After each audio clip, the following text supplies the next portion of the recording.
కలుగును గాక. ఆమేన్. కూడి వచ్చిన మీకు అందరికీ వందనాలు. అవకాశం ఇచ్చిన సేవకుడికి వందనాలు చెల్లిస్తున్నాను. కూర్చున్న ప్రతి ఒక్కరు కూడా దేవుని వాక్యాన్ని వినడానికి మేము హృదయాన్ని సిద్ధపరచుకోండి. ప్రభువు నిగూఢమైన మర్మాలు వెల్లడి చేయనుగాక. ఆమేన్. చదువుకుందాం. ఇర్మియా ప్రవచన గ్రంథము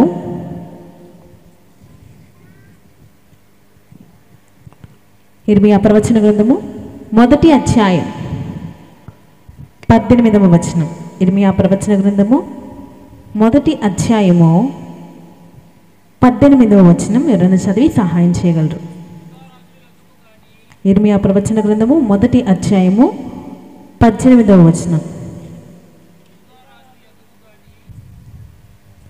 అక్కడి నుంచి కాదండి, నీవెక్కడికి పోయినను అన్న దగ్గర నుంచి చదువుతారు. నీవెక్కడికి పోయినను ప్రాకారము గల పట్టణముగాను ఇనుప స్తంభముగాను ఇత్తడి గోడలుగాను నీవుండునట్లు ఈ దినమున నిన్ను నియమించి ఉన్నాను. దేవునికి మహిమ కలుగును గాక. ఆమేన్. ఇక్కడ మనం బాగా గమనించినట్లయితే దేవాతి దేవుడిని యెహోవా ఇర్మియా గారితో సెలవిస్తున్న మాట ఏంటంటే, నీవెక్కడికి పోయినను ఇనుప స్తంభముగాను నీ ఉండునట్లు ఈ దినమున నిన్ను నియమించి ఉన్నాను. దేవునికి మహిమ కలుగును గాక. ఆమేన్. మనం బాగా గమనించాలండి, ఇక్కడ దేవాతి దేవుడైన యెహోవా సెలవిస్తున్న మాట ఏంటంటే, నీవెక్కడికి వెళ్ళినా సరే, ఏ స్థలంలో నీవు ఉన్నా సరే, ఏ పరిస్థితిలో నువ్వు ఉన్నా సరే, ఎలాంటి స్థితిగతుల మధ్య నీవు ఉన్నా సరే, ఎలాంటి మనుషుల మధ్య నువ్వు ఉన్నా సరే, నీవు ఇనుప స్తంభముగా ఉండడానికి నేను నిన్ను నియమించి ఉన్నాను అని దేవాతి దేవుడైన యెహోవా ఇర్మియా గారితో సెలవిస్తున్నారు. అసలు ఇనుములో ఉన్నటువంటి ఆ ప్రత్యేకత ఏంటి? ఎక్కడైనా నువ్వు బంగారంగా ఉండాలి అని అంటారు. మనం బాగా గమనించినట్లయితే బంగారికి ఉన్నటువంటి ఆ విశిష్టత, ప్రత్యేకత ఎవరు కూడా ఇనుముకి ఇవ్వరు కదండి. ఎవరైనా ఇస్తారా? ఎవ్వరు ఇవ్వరు. ఎక్కడైనా బాగా గమనించినట్లయితే ఏదైనా ఆభరణాలు చేయించుకోవాలి అంటే మనం బంగారాన్ని చూసుకుంటాం, వజ్రాన్ని చూసుకుంటాం. ఇలాంటి వస్తువులు, ఇలాంటి లోహాలు మనం కోరుకుంటాం. కానీ ఇనుముని కొంచెంగా చూసినట్లయితే ఒక తక్కువగానే ఆలోచిస్తాం. సాయినాని గారు ఒకసారి చెప్తూ ఒక ప్రసంగంలో సాక్ష్యం చెప్పారు. ఒక ఆవిడట వాళ్ళు బంగారం అంతా చేయించుకొని మొత్తం పైనుంచి కిందకి అన్నీ వేసుకొని ఉందనమాట. వాళ్ళు ఉండే స్థానాన్ని బట్టి, వాళ్ళ పరిస్థితిని బట్టి మామూలు ఇక్కడికి వేసుకుంటాం కదా, వాళ్ళు ఇక్కడ నుంచి ఇంతవరకు వేసుకున్నారనమాట. ఇక్కడ ఇదంతా దండలు ఇవన్నీ వేసుకున్నారు.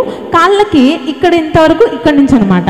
అలా వేసుకొని ఉంటే అలా రాత్రి నిద్రపోతూ ఉంటే ఆ దేశంలో ఆ యొక్క ఉన్నటువంటి ప్రాంతంలో దొంగల భయం చాలా ఎక్కువగా ఉంది. ఈవిడ ఎంత బంగారం పిచ్చి అంటే పడుకునేటప్పుడు కూడా బంగారం తీసేది కాదు. అలానే ధరించుకొని పడుకొని నిద్రపోతూ ఉంటే రాత్రి దొంగలు వచ్చారు. ఈవిడికి ఏదో పెట్టారు, మూటలో కట్టారు, తీసుకెళ్ళి ఒక చుక్కర వేసేసి తీస్తున్నారు. చెవులు కొండేవి, ముక్కలు కొండేవి, చేతులు కొండేవి అన్నీ తీస్తూ ఉన్నారు. రావట్లేదు. ఈవిడేమో మంచి మత్తులో ఉంది, నిద్రలో ఉంది. ఏం చేయాలి? వాళ్ళు చిన్న దొంగతనం కోసం వాళ్ళు కావాల్సిన బంగారం అంతా వదిలిపెట్టి వెళ్ళడానికి దొంగలకు మనసొప్పదు కదా. ఏం చేశారంటే ఈ చేతులు ఇక్కడ మొదలుకొని ఇక్కడ వరకు కత్తిరించి మొత్తం తీసేశారు.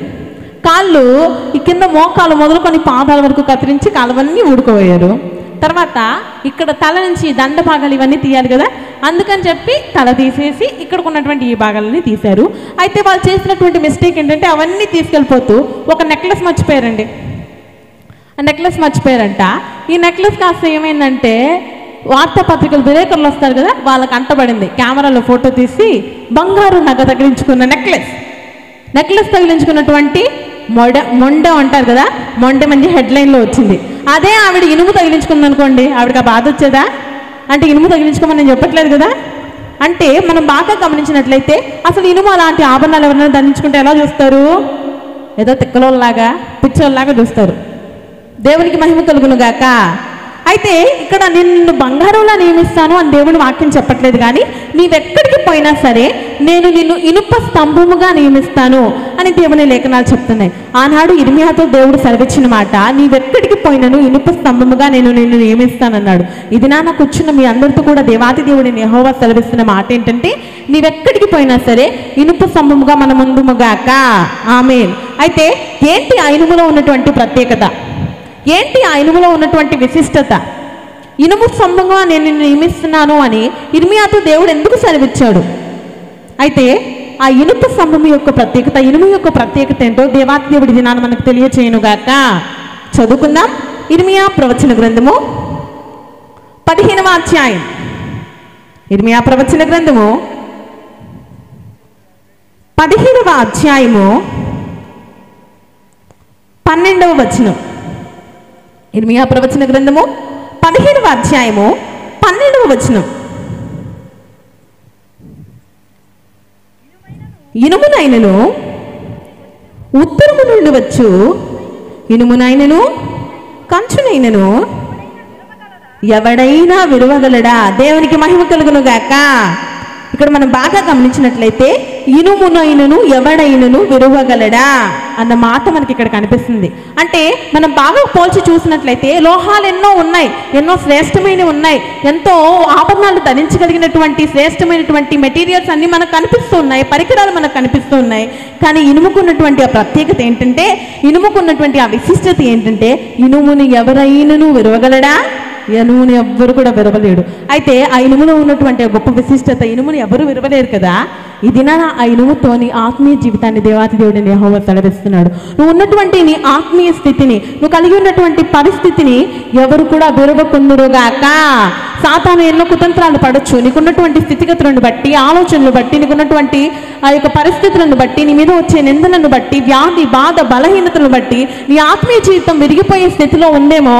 కానీ దేవాతి దేవుడైన యెహోవా ఈ దినాన సెలవిస్తున్నాడు. అదేంటంటే, నేను నిన్ను ఇనుప స్తంభముగా నియమిస్తాను. ఇనుముకు ఇచ్చినటువంటి ఆ విశిష్టత, ఆ ప్రత్యేకత, ఎవరు విరవగొట్టినటువంటి శ్రేష్టమైన ఆత్మీయ జీవితాన్ని నీకు ఇస్తానని దేవుడు సెలవిస్తున్నాడు. దేవునికి మహిమ కలుగును గాక. అయితే దేవుని వాక్యం సెలవిస్తుంది, ఇనుముని విరవగొట్టినటువంటి ఆత్మీయ స్థితి మనకు కావాలి. ఎన్ని వ్యాధులు బాధలు కష్టాలు కడగండ్లు వచ్చినా అన్నీ పోతాయేమో కానీ ఇనుముని వెంచే కెపాసిటీ, ఆ సామర్థ్యత ఎవరు సంపాదించుకోలేరు. ఈరోజు నీకు వచ్చే వ్యాధి బాధ బలహీనత నిందల్లో నీ ఆత్మీయ స్థితిని ఎవరు విరవకుండా దేవాతి దేవుడు ఇనుము వలె నేను తయారు చేయనుగాక. నీ యొక్క ఆత్మీయ స్థితిని strong spiritual life which can't be broken అని దేవుని లేఖనాలు సెలవిస్తున్నట్టు, ఎలా ఇనుముని ఎవరైనను విడవగల, ఎవరు విలువలేరు కదా.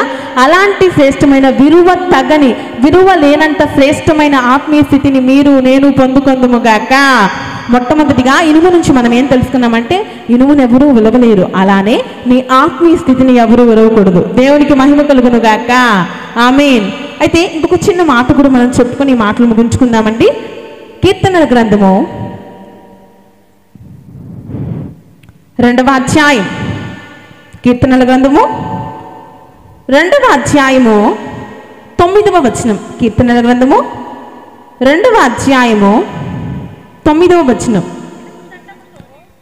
ఇనుప దండముతో నీవు వారిని నలగగొట్టెదవు. చాలండి. దేవునికి మహిమ కలుగును గాక. ఇక్కడ మనం బాగా గమనించినట్లయితే ఇక కీర్తనకారుడు సెలవిస్తున్నాడు, ఇనుప దండముతో నీవు వారిని నలగగొట్టెదవు.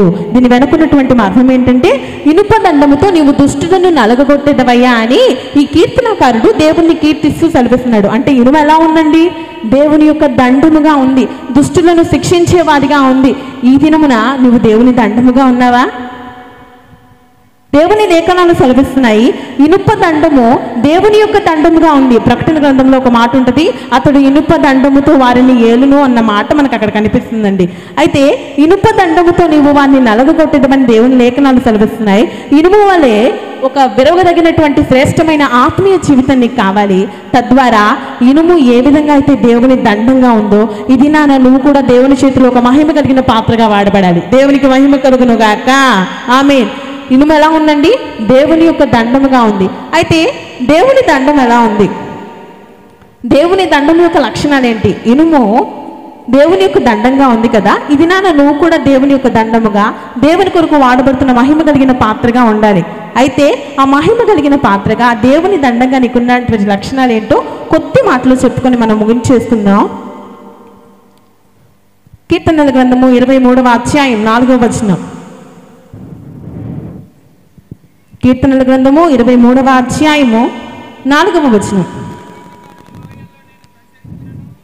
గాఢాంధకారపు లోయలో నేను సంచరించినను ఏ అపాయమునకు భయపడును. అంతకాదండి, నీ దండము నన్ను ఆదరించును. దేవునికి మహిమ కలుగును గాక. ఇది నాన్న దేవుని కొరకు వాడబడుతున్న పాత్రగా నీవు ఉన్నప్పుడు నువ్వు ఆదరణ కలిగించే వ్యక్తిగా ఉండాలి. ఒక వ్యక్తి నలిగిపోతున్నప్పుడు, వ్యాధి బాధల్లో కృంగిపోతున్నప్పుడు, అపనిందల్లో, తను నష్టాల్లో కన్నీళ్లు తుడిచేవారు ఎప్పుడు నలిగిపోతున్నప్పుడు నీ మాటలు ఎలా ఉండాలి తెలుసా? దేవుని దండం ఆదరిస్తుంది. దేవుని కొరకు వాడబడుతున్న ఈ దినమున నువ్వు కూడా ఆదరించు వ్యక్తిగా ఉందువు గాక. ఆమేన్. అలాగే ఇంకొక చిన్న మాట చెప్పుకొని మనం ముగించుకుందాం.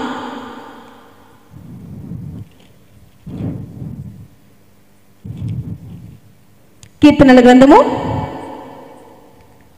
89వ అధ్యాయం. కీర్తనల గ్రంథము 89వ అధ్యాయము 32వ వచనం. కీర్తనల గ్రంథము 89వ అధ్యాయం 32వ వచనం. నేను వారి తిరుగుబాటునకు దండముతోనూ వారి దోషములకు దెబ్బలతోనూ వారిని శిక్షించదును. చాలండి. దేవునికి మహిమ కలుగును గాక. నేను వారి తిరుగుబాటునకు దండముతోనూ వారి దోషములకు దెబ్బలతోనూ వారిని శిక్షించదును అన్న మాట మనకి ఇక్కడ కనిపిస్తుంది. అంటే దేవుని దండము శిక్షించే దండంగా ఉంది. ఇది నన్ను నువ్వు శిక్షించే స్థితిలో ఉన్నావా? ఆదరించాలని దేవుని లేఖనాలు చెప్తున్నాయి. కొన్ని పరిస్థితుల్లో, అనుకునే సందర్భాల్లో నువ్వు శిక్షించాలి. దేవుని లేఖనాలు చెప్తున్నాయి, నేను ప్రేమించు వారిని గద్దించి శిక్షించుచున్నానని. మనకందరికీ తెలిసిన కథేనండి. ఒక దొంగ ఒకరోజు ఊరేగిపోతుంటే ఇంకా చివరి కోరికగా నీకేం కావాలి అని అడిగితే, మా అమ్మని పిలవండి ఒకసారి చూడాలి అని అన్నాడంట. అయితే అబ్బో తల్లి మీద ఎంత ప్రేమో, చివరి చూపుగా ఆ యొక్క తల్లిని చూడాలనుకుంటున్నాడు. గట్టిగా కౌగిలించుకొని ఏడుస్తాడేమో, ముద్దులు పెట్టుకుంటాడేమో అంటే తల్లిని పిలిపించారు. తల్లిని పిలిపించిన తర్వాత సరిగ్గా ఇంకా తాడు ముందు ఆయన నించో ఉన్నాడు. తల్లి పిలిచింది. తల్లిని దగ్గర తీసుకొని వచ్చి తల్లిని గట్టిగా ముద్దు పెట్టుకుంటాడేమో అనుకుంటే దగ్గరకు రమ్మన్నాడంట. ఇంకా దగ్గరికి రమ్మన్నాడంట. దగ్గరకు వచ్చాక ఏం చేశాడు? పుచ్చుకుని చెవి కొరికేశాడు. ఏం చేశాడండి? చెవి కొరికేశాడు. ఎందుకు చెవి కొరికేశాడంటే అతను చెప్పిన సమాధానం, నేను చిన్నప్పుడు తప్పుడు పనులు చేసినప్పుడు, నేను పరాయి వాళ్ళ సొమ్ము తీసుకున్నప్పుడు, పరాయి వాళ్ళ కోడిపిల్లల్ని, వాళ్ళ పెన్నుల్ని, పెన్సిల్ని నేను దొంగిలించినప్పుడు చేత చీపురు కట్ట పట్టుకొని నాకు వాతలు పడేలా మా అమ్మ కొట్టుంటే నేను చక్కగొచ్చుండేవాడిని. అప్పుడు తీసుకురారా అని తీసుకొచ్చి బాగా వండుకొని తిని నన్ను ఇలా గజదొంగగా తయారు చేసి ఈరోజు ఊరికంబానికి ఎక్కించింది నా తల్లి అని తన తల్లిని తిట్టాడు. కారణం, తన తల్లి శిక్షించే తల్లిగా లేదు. ఇది నాన్న నువ్వెలా ఉన్నావు, నేనెలా ఉన్నావు. కొన్ని సందర్భాల్లో మనం ఆదరించే వారిగా ఉండాలి. అంతేకాకుండా అనుకున్న సందర్భాల్లో యోగ్యత కలిగిన వారిగా మనం ఎలా ఉండాలి? శిక్షించే వారిగా ఉండాలి. దేవునికి మహిమ కలుగును గాక. ఈ దినమున దేవాతి దేవుడైన యెహోవా ఇనుప దండముగా ఆయన కొరకు మహిమ కలిగిన పాత్రగా మనల్ని నిలబెట్టి ఆదరించు వారిగా, శిక్షించు వారిగా నిన్ను నన్ను నిలబెట్టును గాక. దేవుడి కొద్ది మాటలకు దీవించి ఆశీర్వదించును గాక. ఆమేన్.